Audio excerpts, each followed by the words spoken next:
Manish Tiwari, now as the party that ostensibly defends secularism, why is the Congress soft peddling this issue? Now the BJP has asked that if you had the evidence, the CBI was handling the case, why haven't you acted more strongly against those who were named in the original FIR in demolition of the masjid? Why has the Congress pussyfooted around on the Babri Masjid case? I mean, there was a time when the UPA government came back to power, you could have prosecuted it much more strongly than you did. Sagrika, criminal cases were instituted against all the accused in 1993. What a government can do is ensure that an investigation takes place as expeditiously as possible and the case is put before a court of law, and that's precisely what was done. You see, the accused have used every tactic available in the legal book in order to delay the proceedings. So therefore, insofar as criminal proceedings are concerned, the government acted with alacrity. The government acted within the manner that a government should have acted to protect the rule of law. And this argument which Mr. Chandan Mitra is making is absolutely fallacious.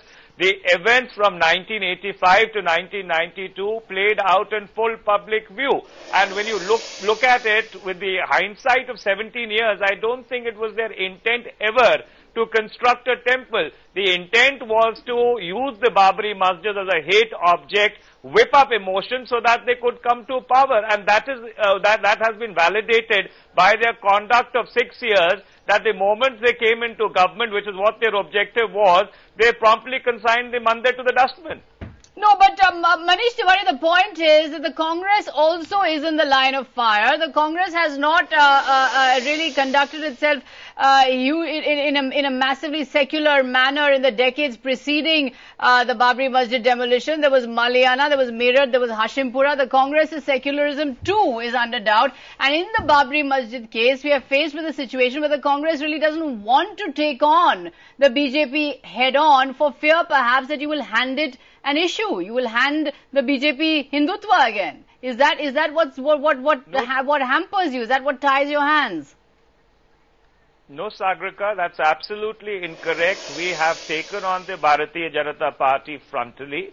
And I think the larger question which has not been answered in this debate is that if a state government which gives a commitment to the Supreme Court, which gives a commitment to the National Integration Council, which tells the central government repeatedly that they will protect and uphold the rule of law, decides to go rogue, then what is the central government supposed to do? Is it supposed to step beyond the letter of the Constitution and protect its spirit? And this is the question which needs to be answered, because God forbid if such a situation visits us again in a different perspective one day, when you have to again act against a recalcitrant or a rogue state government, you know, No, but Manish Tiwari, there are analysts, I have to quote, the Congress government facilitated the Ram Janmabhoomi cause at every stage, right from the opening of the locks of the masjid. This is an analyst, but we'll take that up in just a bit. I want to come to you on you saw the debate today. You know, I mean, on the one hand, you had the BJP saying all kinds of different things. There's really no clarity on what Rajnath Singh was saying. He was saying, yes, there was always a masjid, but it was a spontaneous mandir, but it was a spontaneous movement. There was no conspiracy, but Vajpayee was not involved. So there doesn't seem to be any clarity on the part of the BJP on what its stand is actually. No, Rajnath Singh didn't make a political speech at all. In fact, his was a post-mortem of the events and the report. And I think that BJP committed a major mistake in fielding him as the lead speaker. Sushma Swaraj would have made a better job of it. I would say that Gurudas Dasgupta made the best speech in the House today, where he said that he is not seeking punitive action against the BJP, that the best punishment of the BJP would be their political isolation.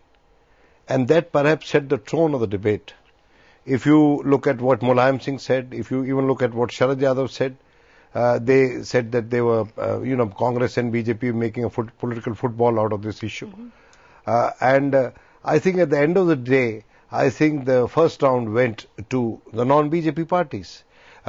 Indeed, there is some degree of explanation that the Congress has to offer. And they made a mistake in fielding Jagadambika Pal as the lead speaker.